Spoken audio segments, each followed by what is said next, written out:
اجازت کے بغیر کسی کے کمرے میں داخل نہ ہوں۔ آپس میں قرض کے معاملات تحریر کر لیا کرو۔ کسی کی اندھی تقلید مت کرو۔ اگر کوئی تنگی میں ہے تو اسے قرض اتارنے میں مہلت دو۔ سود مت کھاؤ۔ رشوت مت اختیار کرو۔ وعدوں کو پورا کرو۔ آپس میں اعتماد قائم رکھو۔ سچ اور جھوٹ کو آپس میں نہ ملاؤ۔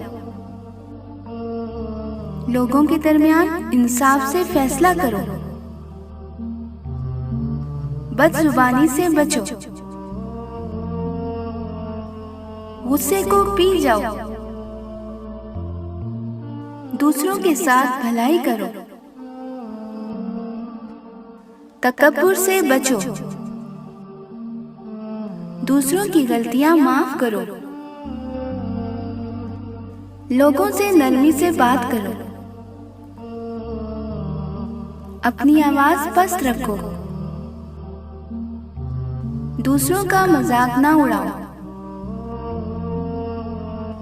والدین کا احترام اور ان کی فرمانبرداری کرو۔ والدین کی بے ادبی سے بچو اور ان کے سامنے اف تک نہ کہو۔ اللہ تبارک و تعالی ہمیں ان سب باتوں پر عمل کرنے کی توفیق عطا فرمائے۔ آمین ثم آمین۔